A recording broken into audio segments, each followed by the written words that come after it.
I ruffled a lot of feathers over the last few days. It was not my intention.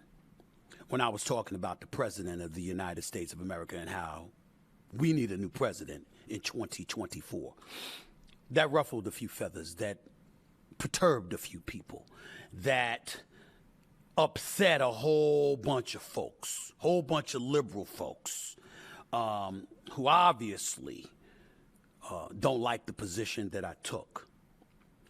What I want to say to y'all from the bottom of my heart, I don't give a damn. Get the hell over it.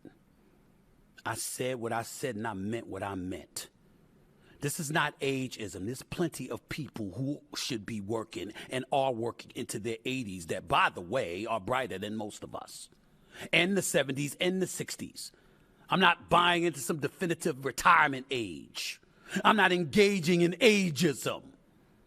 I'm talking about the times that we're living in. I'm talking about the presidency of the United States of America. I'm talking about the energy, the fervor, the vibrancy, the health, the cognitive tendencies and capabilities that you need to have in order to be in that position.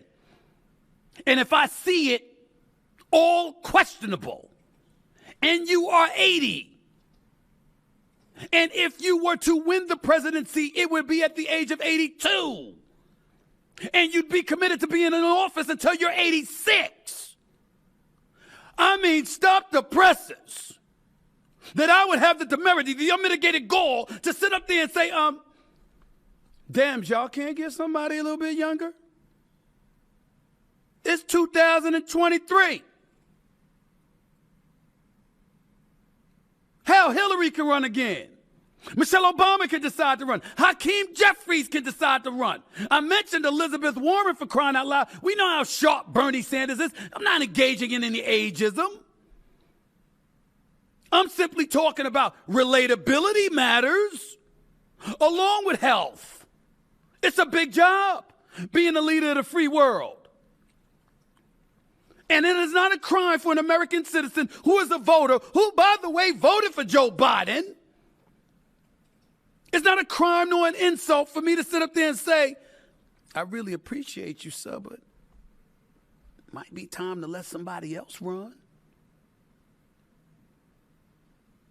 I'm not overreacting to him tripping over a sandbag. I've tripped over sandbags. I've tripped over steps, running up them, and bust my face. And this was when I was in my 30s. It's not a crime. It's not the end of the world what happened.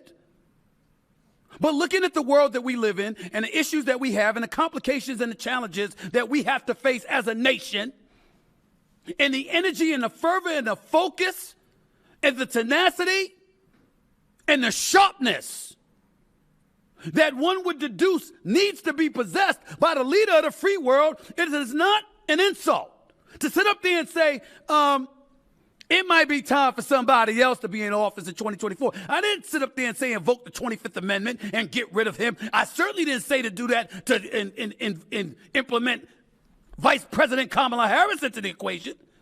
She's got to earn her stripes. There's a lot of people that got questions about her. I didn't sit up there and say vote Republican or conservative.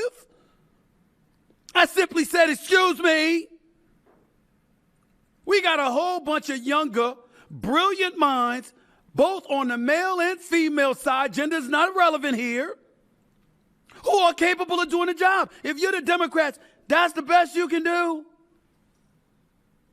You got everybody salivating and clamoring to support a dude that's going to be 82 years old? That's the best you can do? Don't be mad at me, be mad at you for not making sure you had a slew of viable candidates where you wouldn't have to depend on this man and run him into the ground. It's your fault, ain't mine. Discover, cultivate, and position somebody younger, dare I say sharper, to be in a position where you ingratiate them with the American people so you can win an election potentially against a 78-year-old. It's your damn fault. I didn't do that. You did it. I voted for Joe Biden. And I like some of the stuff he's done. Some stuff I don't like. Some stuff I do. But I voted for him. What I said is no different than you going to the polls and you voting for who you voted for, with the exception of it's private and I'm letting everybody know where I stand. Shut the hell up. Make me sick with all of this nonsense. Now let me move on.